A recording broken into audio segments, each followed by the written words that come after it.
Assalamualaikum warahmatullahi wabarakatuh. Sejarah masuknya Islam ke Nusantara adalah melalui perdagangan oleh para pedagang Muslim yang berasal dari Arab, India, dan Persia. Melalui jalur pernikahan, para pedagang yang datang ke Nusantara kelamaan akan menetap dan membentuk perkampungan melalui pendidikan dalam penyebaran agama Islam. Tidak bisa lepas dari peran penting para ulama, kiai, dan guru agama. Para tokoh inilah yang menyelenggarakan pendidikan Islam melalui pondok pesantren, melalui kesenian, dan yang terakhir melalui media politik. Kekuasaan raja menjadi peranan utama dalam penyebaran agama Islam.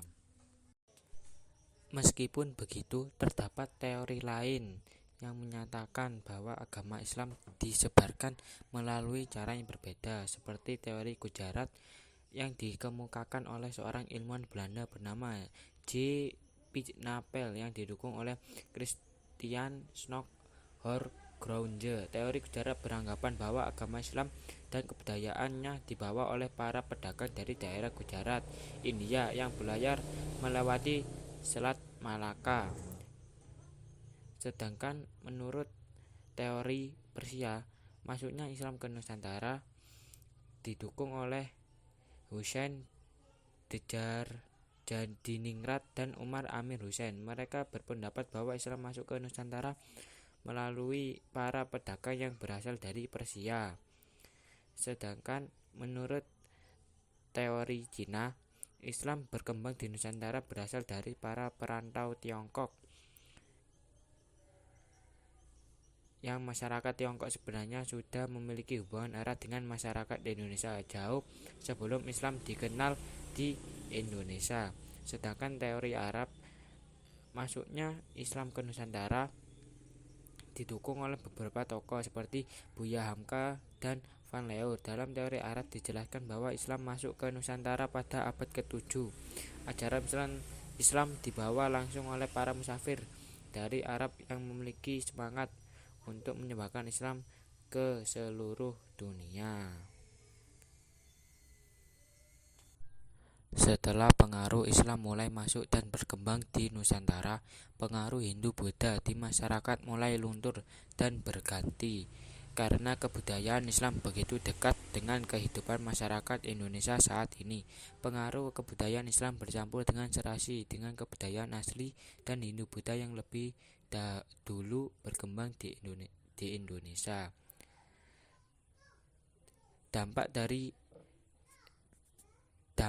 dari masuknya Islam ke Nusantara dalam berbagai bidang seperti bidang politik, yang sebelum Islam masuk Indonesia, sistem pemerintahan bercorak Hindu-Buddha sudah berkembang di Indonesia.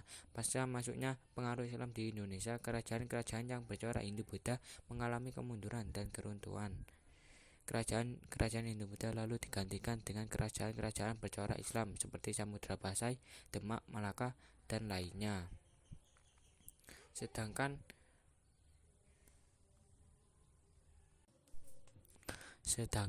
dalam bidang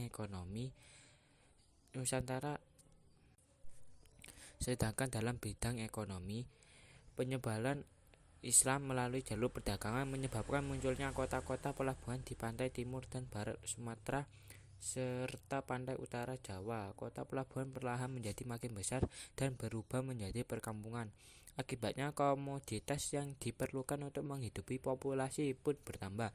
Untuk memenuhi kebutuhan tersebut, sejumlah daerah di Pulau Jawa yang mengekspor hasil bumi dari pedalaman ke wilayah lain di Nusantara.